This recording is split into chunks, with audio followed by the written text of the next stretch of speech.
You may have heard about David Barton's most recent idiotic lie. Now he's claiming that he was a translator for the Russian gymnastics team in 1976 when they were in the United States. I'll play the radio interview where he makes this claim.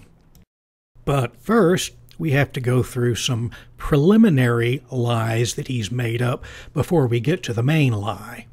And I don't know, maybe someday some of these kids out of the Ukraine and some of these kids out of other places will become mission to America, because we need some Christians here. We need some people who can tell us how to run our government, our education, our economics, and how we can become successful. And that's what made us successful. And who knows, maybe someday we'll get missionaries from those countries coming back to help us get ourselves together again. Well, didn't we? In fact, I remember some programs we did a few years ago on evangelical Christians, missionaries coming from Nigeria. Yeah, Nigeria that's was what right. I was thinking of. And South Korea. South Korea, Nigeria. They're sending missionaries to America like crazy. And, of course, if I looked at the stats on America, we're number one in the world in violent crime, and promiscuity and sexuality, and out-of-wedlock births, and lack of marriage. We need some missionaries here. We need somebody who can point us to the Bible. And you're right. I mean, that was started going years ago just based on the stats. Okay, so he thinks we need missionaries from the Ukraine or South Korea or Nigeria to come to America and teach us how to be good Christians because we are the worst in violent crime and we're the worst in out-of-wedlock births and so forth. No, we're not. Look at the data. Okay, if you don't mind reality intruding on you, Mr. Barton, here is Nigeria over here with some 20 homicides per 100,000. The United States and Ukraine are about the same at 4.7 to 4.2 per 100,000. And the Christian nation of South Korea, mostly Buddhist and atheist nation of South Korea, is way down there with 0.9.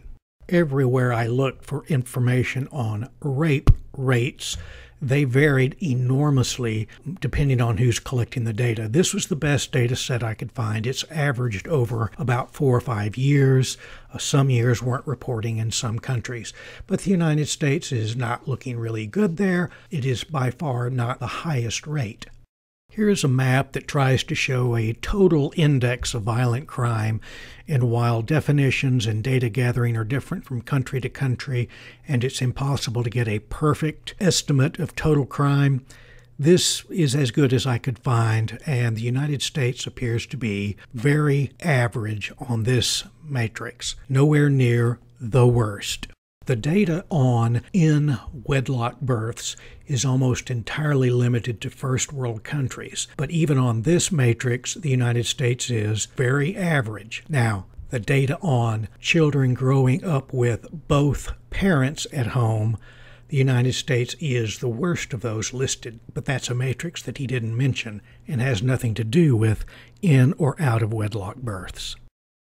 Okay, that was just a string of made-up statements he stated prior to making his latest, newest absurdity of his great and tremendous abilities. But that's just off the top of his head. I think I'll make up some numbers and claim that the United States is worst at these things when there's not a shred of data to back it up. But listen to what he says now. By the way, it was kind of a deja vu thing, but, Dirk was saying that they started as a smuggling operation. That's really where I got started with the Soviet bloc back when the Iron Curtain was up. I spoke Russian. I was fluent in Russian, and when the Russian gymnastic team came to America in 1976, I got to be translator for them and do translate. Just the accounts of what happened when we went to stores was a blast. But wait, stop. Wait. You speak Russian? I don't now, but I was at one time fluent in Russian, and again translated for the Russian gymnastics team when they came to America.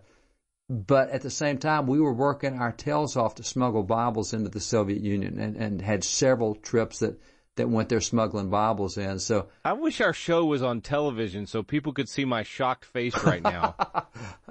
You interpreted, I didn't know any of this. Yeah, that's back in the day, bro. Wow. That's amazing. So this show was pretty cool for you then. Oh yeah, it was, because it's a reminiscent of all that smuggling time and how dangerous it was, and the Soviet bloc and the guards at the borders and all the stuff that went on there. Pretty amazing. If I knew how to sign off in Russian right now, I would do it.